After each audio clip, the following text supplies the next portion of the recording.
Now Sports 2 with Matt Trent. It has been a different year for Central football. New district means a new schedule, your typical bumps and bruises of a high school season. And when the times get tough, the Wildcats lean on, like most teams, one of their senior leaders, Jackson Griffin, a kid who has lost a ton but has been given even more.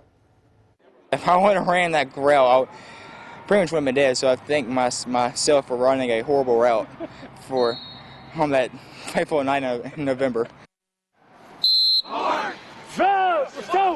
2 years ago, then sophomore Jackson Griffin had the game of his life, and it had nothing to do with football.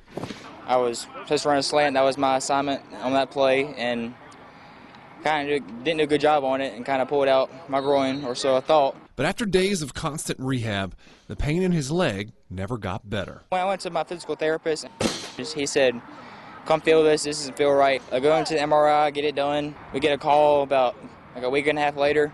We found a big lump there. We need to make sure this isn't something severe or serious. But it was cancer. The leg discomfort was referral pain stemming from a sarcoma tumor in his hip. His initial reaction was, "I'm gonna die."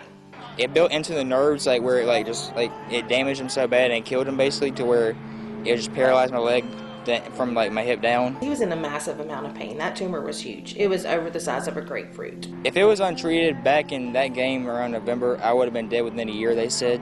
The belligerence of the tumor was met with even more aggressive treatment. Jackson endured 3 rounds of chemo, followed by radiation 5 days a week for 5 weeks. Nothing worked. I constantly told him, "You're not going to let this beat you. We are not going to let this keep us down." On the other side of his father's calm confidence was a looming decision for the entire family. So then they end up saying, "We give you 2 options. We either amputate it and you have a chance of living your life again, walking and stuff like that, or you can just be in a wheelchair the rest of your life." And then I said, just do whatever's best.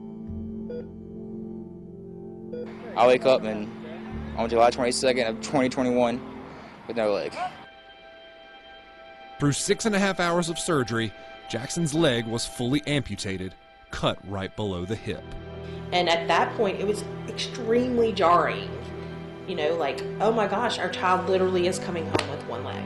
Jackson was given a prosthetic with intense physical therapy to help him regain strength and mobility with his new artificial limb. But while the leg was being treated, his mind became the real wound. Weeks after I got amputated, I was just laying in my bed, just like feeling like all these thoughts coming to my head about like how you're never gonna be loved again, you're never gonna ever look at you the same. I mean, he shared some stuff with me, some concerns, you know, everything from, hey, who will marry me, to what can I do with my life? And my whole thing was how am I gonna get him on the field, because I think that would be a huge part mentally of his mental rehab. After watching his junior season from the sideline, the question of how was erased in one play this past September.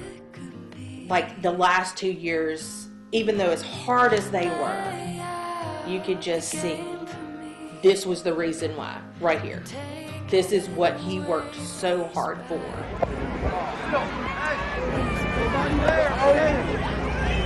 He happened to go in at the wideout near our sideline, and somebody asked me, okay, is this just going to be a play that we're not going live in? And I said, no, it's live. Change around the right side for the Wildcats. On the right, I've seen videos of players with prosthetics playing out on football games on Friday nights, and I said, I'm not going to let this stop me, I will do it. On the way home when I picked him up, that mouth was running 90-0. He was excited in a way that I haven't seen in 2 years. Jackson Griffin did not show up on the stat sheet that night. He quantifies his days with more than numbers. Hours of grueling therapy, looks from strangers, life's battles are now past with the ease of a swinging gate. Like, I made my breakfast one day. I was like so excited. That was when I first got home, and like those little things made me happy, and like in the fact that I could be able to be by myself again. He wants to know, why do you take so many pictures? Why do you do so much? Like, why is this so important? I said, baby, because I didn't know if you were going to make it to 18. I didn't know if you were going to make it to 17. And that was our reality. My favorite part of the week, just coming out here every day and just practicing with the guys, and just, especially Fridays, it's my senior year, dude. You got to go out with a bang.